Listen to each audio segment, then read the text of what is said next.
Welcome back to Sri Vijaya's kitchen. ఈరోజు మన ఛానల్లో మూంగ్ దాల్ మిక్చర్ ఎలా తయారు చేసుకుందామో చూద్దాం.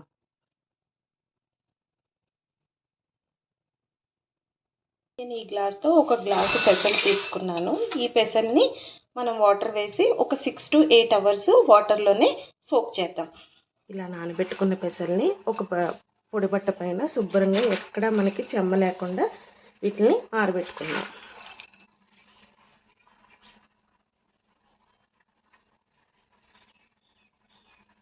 ఆన్ చేసి నూనె పెట్టుకున్న తర్వాత మనకి ఎక్కడ చెమ్మ లేకుండా పూర్తిగా ఆరిపోయిన ఈ పెసల్ని దీంట్లో ఫ్రై చేసుకుందాం.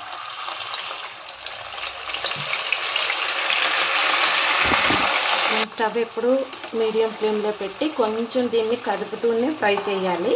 అలా ఫ్రై చేస్తేనే మనకి పెసలు అనేవి బాగా క్రిస్పీగా ఫ్రై అవుతాయి.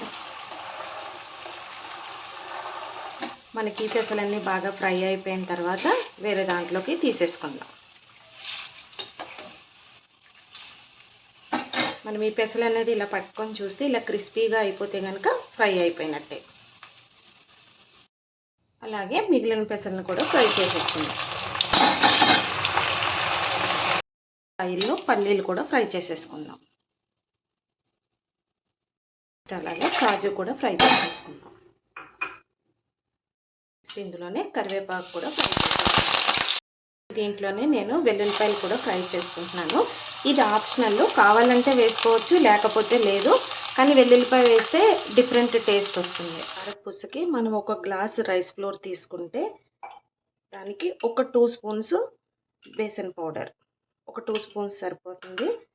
రుచికి సరిపడా సాల్ట్, కొద్దిగా కారం, అలాగే వామును ఒక్కసారి మనం ఇలా నలుపుకొని దీంట్లో వేసుకుంటే సరిపోతుంది.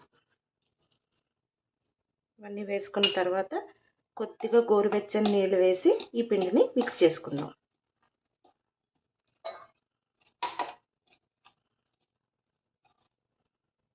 ఈ పిండి అంతా ఇలా బాగా కలుపుకున్న తర్వాత దీనిపైన ఒక స్పూను ఆయిల్ వేసుకుందాం.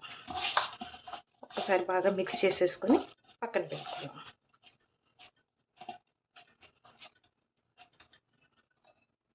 పెట్టుకున్న పిండిని మన దగ్గర కారపూస తయారు చేసుకునేది ఉంటుంది కదా, దాంట్లో పెట్టుకొని దీనికి మనం ఆయిల్ కానీ లేదా వాటర్ కానీ అప్లై చేసి మనం దీంట్లో పెట్టుకొని కారపూస కింద వేసుకుందాం. ఇలా స్టవ్ ఆన్ చేసుకుని ఆయిల్ పెట్టుకున్న తర్వాత ముందుగా రెడీ చేసి పెట్టుకుని కారపూసని ఇందులో వేసేసుకుందాం.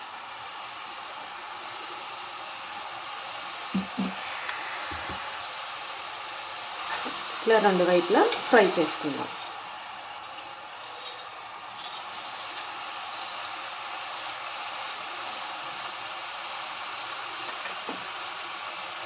ఇవన్నీ ఫ్రై చేసి పెట్టుకున్నాం కదా, దీంట్లోనే ముందుగా ఫ్రై చేసి పెట్టుకున్న ఈ కారపూస కూడా దీంట్లో యాడ్ చేసేసుకుందాం. ఇప్పుడు దీంట్లో కొద్దిగా కారం, అలాగే రుచికి సరిపడా సాల్ట్, కొద్దిగా జీరా పౌడర్, ఇవన్నీ వేసుకొని ఒకసారి బాగా మిక్స్ చేసేసుకుందాం.